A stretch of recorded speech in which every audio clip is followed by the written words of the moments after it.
Bonjour à tous, j'espère que vous allez bien. On se retrouve pour le brief du jeudi 1er avril 2021. Et avant de commencer ce brief, je tiens à vous rappeler qu'on est en tout début de mois, on est le 1er avril, et donc c'est le meilleur moment pour rejoindre l'école via le Patreon. Le lien est en description et dans les commentaires, donc n'hésitez pas à checker un petit peu. La vidéo de présentation de l'école aussi est en commentaire et en description. Et si vous avez quelconque question, je prépare une petite FAQ pour samedi pour répondre à toutes vos questions à propos de l'école. J'en ai déjà vu beaucoup en commentaire, je sais un petit peu ce qui revient.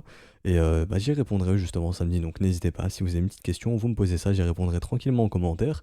N'hésitez pas à rejoindre le Discord, tout est expliqué aussi sur le Discord, le lien est aussi en description et en commentaire. Tout le contenu de l'école, bon, ça a bien évolué maintenant aussi, hein. On a rajouté un bot qui envoie des alertes, on envoie aussi des watchlists avec des assets très intéressants qu'on fait dans les briefs et plein d'autres choses. En réalité, ça a beaucoup évolué, donc je pourrais le mettre à jour honnêtement. Je vais le mettre à jour dans la journée, je pense.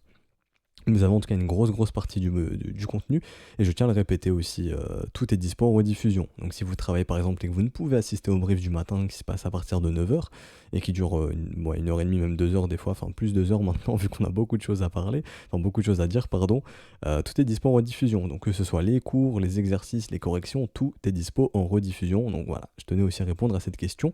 Je vous laisse avec le Patreon. On enchaîne sur Bitcoin, bien entendu, qui consolide toujours dans la zone de rechargement de short. Je vous parlerai d'Ethereum aujourd'hui, et aussi d'Ethereum contre Bitcoin qui redevient assez intéressant. Donc on devrait assister, enfin quand je dis enfin, si on devrait revoir peu à peu un Ethereum regrappiller de la valeur contre Bitcoin, hein, donc le surperformer un petit peu. On parlera bien entendu des spreads qui sont très encourageants ici pour l'instant. Je vous expliquerai pourquoi pour l'instant, est-ce qu'il faudra surveiller. De même pour les spreads sur XRP, je fais un petit aparté parce qu'il est un peu différent. Ensuite, on parlera des assets à risque qui semblent se reprendre, les Wiscoff qui plonge ici en tout cas. Bon, le gold qui fait un léger rebond, qui tente potentiellement d'instaurer un W bottom, ici on en parlera après. Mais le yen qui plonge. Ensuite, on parlera d'Ethereum, comme je l'ai dit.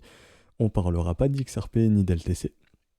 Pardon, et on parlera de ZEC. Hier, je vous ai parlé de Monero. Bon, bah, on prend un prochain Privacy Coin qui est ZEC, que je trouve toujours très intéressant, qui est toujours horizontal, donc je trouve que c'est un asset qui se porte plutôt bien et qui pourrait être très intéressant par la suite. Et on parlera aussi, je ferai un petit focus sur Ether, c'est vrai que j'ai oublié, enfin, ici un petit focus sur Ether en weekly, je vous dirai ce que j'en pense ici d'Ethereum, mais je vous spoil, c'est très bullish, ok. Donc du Bitcoin, toujours au sein de cette zone de combat, vous mettez les alertes, tant qu'on y est, il ne se passera rien du tout, je tiens à vous le redire. Donc il faudra venir péter les 6000, waouh, on retourne en 2019, il faudra venir péter les 61 699 dollars ici sur Bitfinex pour faire un nouveau sommet.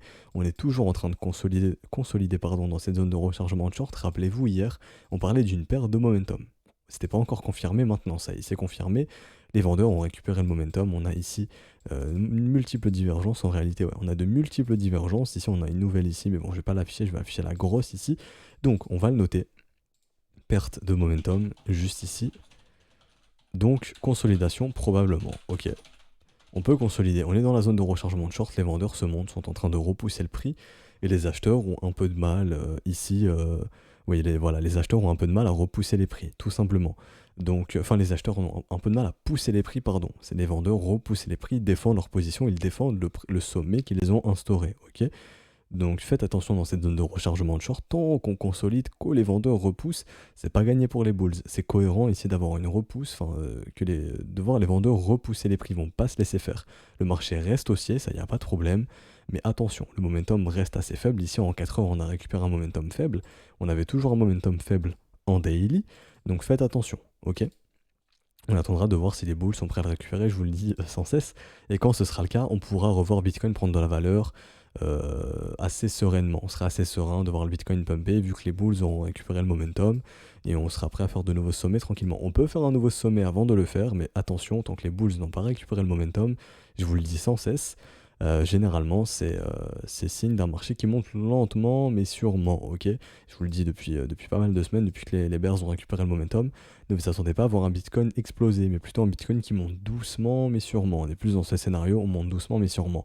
Bah, en 4 heures c'est la même chose, maintenant on a perdu le momentum, donc on monte doucement mais sûrement. Et aussi, attention dans cette zone de rechargement de short, parce que les vendeurs vont tout faire pour repousser le prix, ok. Donc voilà, ça c'était juste pour vous expliquer un petit peu le concept de momentum. Bitcoin, je vais aller très vite puisqu'au final, l'update, il n'y a pas grand chose à dire de plus qu'hier, hein. Tout ce que j'ai dit hier, c'est encore d'actu. Sauf que maintenant, c'est confirmé, la perte de momentum est actée. On verra aussi si William, ici donc c'est la petite ligne jaune que vous voyez, et si William est prêt à sortir de son état d'enfoncement. Si on quitte cet état, enfin si on quitte l'état de stupidité en surachat, ce sera aussi un énième signal qui indique aux bulls de penser à se calmer, à ralentir, à laisser le moteur refroidir si je puis dire, à se calmer un petit peu, donc à avoir potentiellement un petit retracement, une petite consolidation tout simplement pour repartir ensuite, probablement, ok. Donc voilà, aussi d'un point de vue order flow, on a quelques acheteurs qui entrent par ici, hein, donc attention aussi un petit peu ici, on a quelques acheteurs qui entrent. Donc d'un point de vue order flow, pardon, ça ferait sens aussi d'avoir un léger retracement pour aller sortir un petit peu d'acheteurs sur les contrats dérivés, parce qu'on a beaucoup d'acheteurs qui entrent, on va le funding augmenter comme ça, on voit l'open interest augmenter, encore une fois on le voit ici, open interest qui monte, funding qui monte sur un petit mouvement baissier, donc il y a quelques acheteurs ici qui entrent sur contrat dérivé, donc la liquidité s'accumule un petit peu vers ici, ok. Donc ce ne serait pas étonnant de venir chercher cette poche de liquidité qui est probablement en train de s'accumuler. Donc là, c'est un petit peu de concept order flow, mais on peut combiner les deux. Perte de momentum, des acheteurs qui entrent un petit peu sur les contrats dérivés, un petit peu de liquidité qui s'accumule plus bas. Il y a des raisons d'aller voir un petit peu plus bas. Et n'appelez pas ça un dump. Hein, n'appelez pas ça un dump, appelez ça un mouvement de respiration. C'est très important. C'est une fluctuation normale du prix. Le prix ne peut pas monter tout le temps. On a une fluctuation. Comme ça, on baisse, on remonte, on baisse un peu, on remonte, on baisse, on remonte.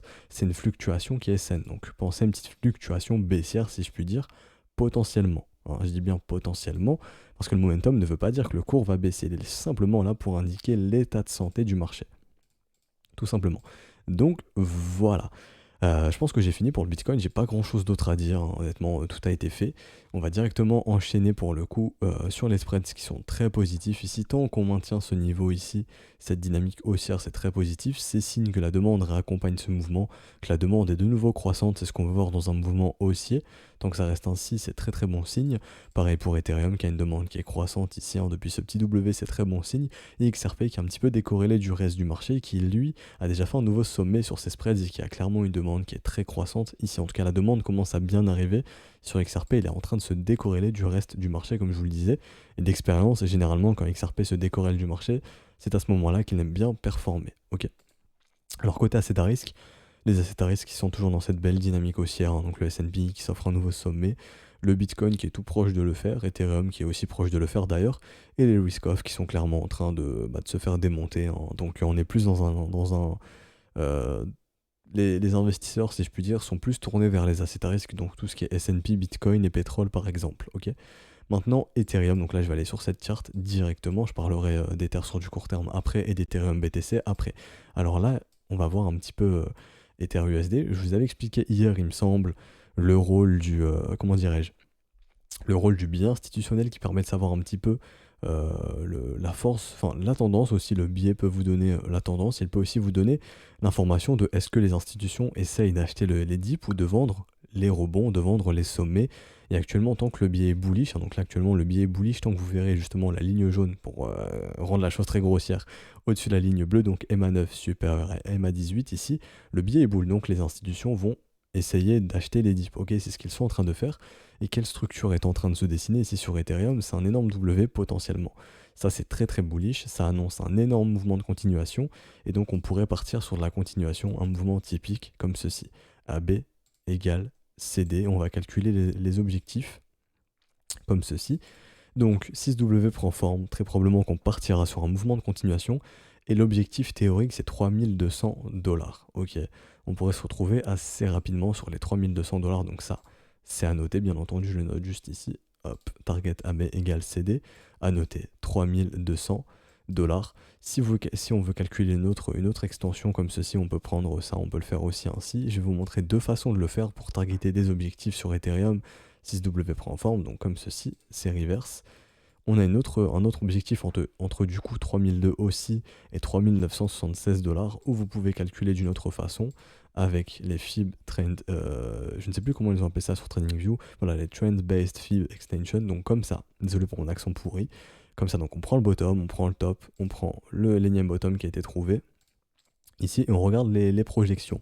Donc ici 100%, 127,2%, 161,8%, le ratio doré que j'apprécie beaucoup. Et ensuite, on a les prochains niveaux, mais on va plus se focus ici.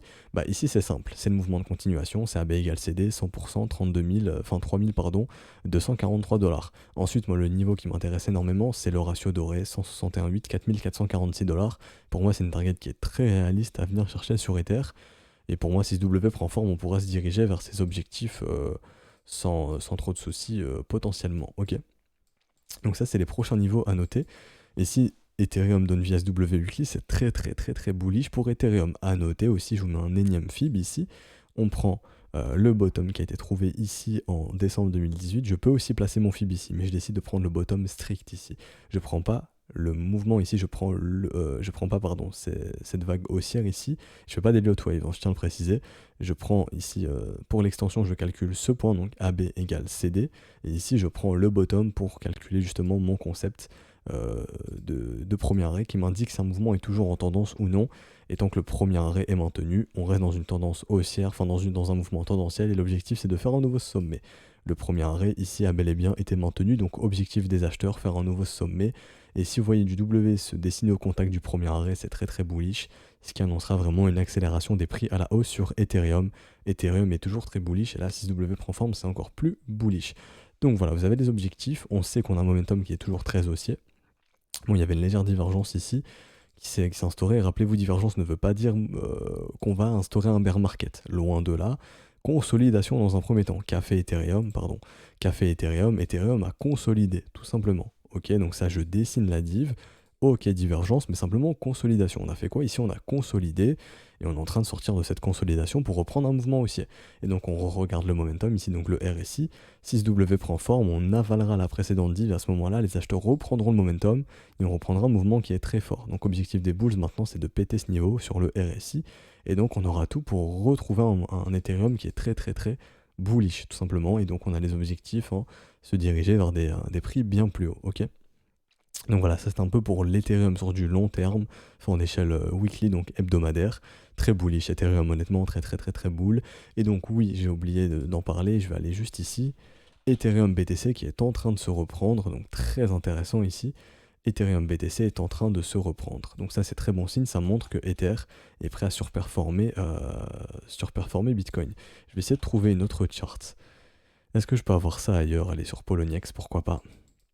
Sur Polo, donc depuis plusieurs mois maintenant, Ether reprend une dynamique haussière contre Bitcoin depuis tous ces W, donc ça c'est vraiment un signe très puissant que peu à peu, on est en train de retrouver un Ether qui grappille un petit peu contre Bitcoin et reprend une dynamique haussière des creux ascendants, des sommets ascendants. C'est très positif et là on est en train de, je pense, trouver notre nouveau creux ascendant pour trouver un nouveau sommet ascendant et donc de retrouver une phase pour les prochaines semaines où Ether va surperformer le Bitcoin, ok? Donc je passe en daily ici. On est en train de voir simplement qu'on est en train de trouver un petit bottom, je pense, actuellement, dans cette zone de rechargement juste ici. Hein. Donc on prend le précédent creux, on trace la zone de rechargement comme ça. On est en train de trouver un bottom. D'un point de vue momentum ici, on avait une belle div hein, et de beaux W qui se redessinent sur le momentum. Donc ça montre que les bulls ont le contrôle du momentum, ça, il n'y a aucun souci là-dessus. Très positif. Et en plus, quelle est la structure que vous voyez du petit W qui montre aussi que la dynamique change de main. Donc ça, c'est un signe qui est assez intéressant, qui montre, suite à ce petit W, tant qu'on le maintient bien entendu, que Ethereum est en train de se reprendre contre Bitcoin. Donc c'est très très, tout est positif ici honnêtement. Sur Ethereum, ça annonce du très bon pour Ether jusque, je ne sais pas jusque quand, jusque là, enfin on parle de saisonnalité, probablement jusque mai-juin au minimum. Donc ne soyez pas surpris si vous voyez un Ethereum surperformer plus que le Bitcoin. Et donc ici ETHUSD sur Bitfinex, hop je change. Alors non, c'était sur BitMEX, il me semble que j'utilisais BitMEX, je ne sais même plus. Ouais, il me semble que c'était BitMEX ici. Désolé. Alors, on avait identifié la grosse zone de combat entre les 1295 et 2048 dollars, je le répète. Faut résoudre, faut venir péter les 2048, je vous le dis d'un point de vue pro-buy, je vous le disais aussi il y a quelques semaines, enfin quelques jours, quelques semaines. Tant que le premier arrêt tient, les probabilités étaient clairement en faveur d'une cassure haussière de cette zone de combat, ok? Donc cassure haussière et continuation du prix. J'ai aussi d'autres objectifs ici, hein, donc sur du court terme entre 2005 et 2800 dollars. Très rapidement, si on casse les 2100, grosso modo, on va se diriger très vite vers ces zones de prix, je pense. Et tout se passe bien pour Ethereum. Hier, on voyait un petit peu qu'on était en train de batailler dans cette zone de rechargement de short. Donc je vais supprimer, c'est plus d'actu, on l'a pété. Et on est en train d'essayer de donner vie ici. Je vais passer en daily, vous allez le voir directement, à ce beau W. Donc on l'a vu en weekly, là on le montre en daily, c'est très bullish. Quelle structure est en train d'être instaurée ici? On voit du W ici. On est en train de voir aussi un petit W qui s'instaurait. Bon, pas très joli, mais il est présent. Donc on voit des W bottom qui s'instaurent dans un dans un énorme W. Donc là on est prêt aussi à partir sur un énorme mouvement de continuation. C'est très très bull pour Ethereum. Donc Ethereum devrait prendre en valeur dans les prochains jours, prochaines semaines, et poursuivre son rallye tranquillement, s'offrir de nouveaux sommets, il n'y a aucun problème là-dessus, tout simplement. Et donc voilà, l'update a été faite ici en daily, je passe rapidement en 4 heures, je vais supprimer ça on s'en fout ici maintenant, ça aussi on s'en fout, enfin non, on s'en fout pas ici. Ça reste toujours la zone de rechargement de short, donc les vendeurs sont en train d'être dépassés ici. Ouais, on est en train de dépasser un petit peu les vendeurs, honnêtement. Ça, je supprime aussi. On va checker le momentum en 4 heures. Donc, le momentum, cette divergence est confirmée. Donc, pareil, comme Bitcoin, attention, perte de momentum. Ça ne veut pas dire qu'on va baisser, je le répète encore une fois. Ça peut simplement annoncer de la consolidation. Et ici, tant que William restera dans cet état d'enfoncement, ici, je vous le dis d'expérience, généralement, on pousse à la divergence. On aime bien en faire de nombreuses. Comme ceci, on aime bien. En gros, monter doucement mais sûrement, comme ceci jusqu'à ce qu'en fait Williams sorte de l'état d'enfoncement et que les divergences soient toutes confirmées à ce moment-là. Là, on a la consolidation, ok. Donc je vous le dis d'expérience, généralement quand William est dans cet état d'enfoncement, on peut en faire plein de divergences, on peut en faire plein. Donc le cours peut monter doucement, mais sûrement, ok. Tout simplement. Donc ça c'est l'update pour Ether, toujours très bullish. On a quelque chose de très gros qui se prépare probablement ici suite à ce W8 qui est prêt à s'instaurer. Donc Ethereum devrait reprendre pas mal de valeur. Et donc, update fini sur Ether. Tout ce que j'ai dit pour Ether, c'est globalement la même pour LTC, qui est quand même un peu plus faible qu'Ethereum, mais techniquement c'est la même chose, on a exactement la même chose qui se passe. Et donc hier, rappelez-vous, je vous ai parlé de Monero, qui est un privacy coin, et je vous parle aujourd'hui de ZEC, qui est aussi un privacy coin, donc qui permet de faire des transactions de façon anonyme, normalement, si je dis pas de bêtises, peut-être moins que Monero, mais normalement ça propose une chose assez similaire, si je dis pas de conneries. Et donc il y a toujours une charte très intéressante qui est toujours en zone de rechargement long terme ici. Quand on prend le bottom de 2017 et le top du coup de 2017 aussi, le sommet historique de ZEC, donc son ATH, on est toujours sous la zone de rechargement long terme. Donc si la smart money, ou en tout cas si un investisseur rationnel veut agir ici, il peut totalement le faire parce que la localisation est encore très très intéressante. Quelle structure vous voyez? C'est un énorme W weekly. On a eu l'halving il y a quelques mois, donc c'est un événement qui est très bullish. Donc ça pour fondamentalement c'est très très bull. On le voit sur Bitcoin, on l'a vu sur XVG, on le voit sur ZEC, enfin on va le voir aussi sur ZEC. Donc c'est pour ça que ZEC est très intéressant. Et aussi, hop, ça je déplace, je le replacerai après. Ici, hop, est-ce que le premier arrêt était maintenu? Oui, ici le premier arrêt est maintenu. Est-ce qu'on a une résolution baissière? Est-ce qu'on a un M qui s'est instauré pour péter le premier arrêt? Non, on l'a légèrement dépassé, mais ça c'est pas grave, ok. Est-ce qu'on a une structure qui a pété? Non. Donc premier arrêt maintenu, et quelle structure est en train de s'instaurer ici? On le voit, donc je le mets en daily, mais pareil du W. Donc on est proche de partir sur un mouvement de continuation comme sur Ether, sur ZEC, et donc on pourrait voir tranquillement une accélération du prix sur ZEC. Et lui, il a encore un potentiel qui est assez intéressant. On est encore sous la zone de rechargement long terme, on a encore de beaux objectifs devant nous, donc premier arrêt aux alentours des 317 $. Je pense que ça devrait céder assez facilement, honnêtement, dans les prochaines semaines. Et ensuite, la zone de rechargement short, ici, entre les 630 $ et les 500 $. Et est-ce que ZEC a le potentiel de faire un nouveau sommet? Pour moi, totalement. ZEC a totalement le potentiel de le faire. Et depuis son halving, puisque si on pense comme Bitcoin, Bitcoin généralement instaure ses sommets avant son halving, ensuite il pose un bottom, on a l'halving, ensuite on a un nouveau sommet derrière.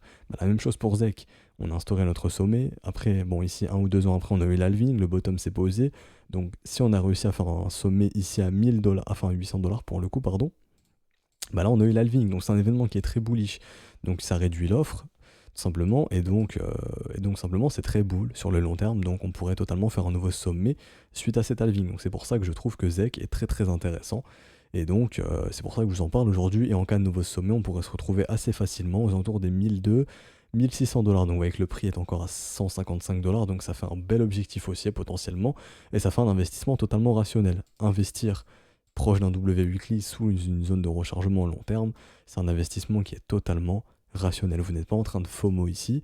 Au lieu d'aller acheter par exemple des assets qui sont complètement verticales, qui ont déjà fait x20 depuis, je sais pas moi, depuis février, Il y a des petits assets comme ça encore, par-ci par-là, qui sont encore assez horizontaux et qui sont dans des zones, dans des localisations très intéressantes. Et en plus, Zek ici, qui est très intéressant. Pourquoi? Parce qu'on a eu l'halving il y a quelques mois. Et donc, je le répète, mais si on a réussi à faire un sommet ici, avec cet halving, on peut totalement dépasser le sommet qui a été trouvé. Et donc, dans les prochains mois, prochaines semaines, faire un nouveau sommet, ce qui laisse quand même un objectif haussier très intéressant. Voilà, je voulais vous parler de tout ça aujourd'hui. Je tiens à le répéter, si vous voulez rejoindre l'école, n'hésitez pas, tout est en description et en commentaire. Voilà, l'école est grande ouverte, on est en début de mois, c'est le meilleur moment pour le faire. Si ce brief vous a plu, n'hésitez pas à laisser un petit pouce bleu, à vous abonner si ce n'est pas déjà fait. À nous rejoindre sur Discord, hein, ce n'est pas déjà fait aussi. Je vous souhaite une excellente journée, on se retrouvera donc demain pour clôturer la semaine. Allez, ciao tout le monde.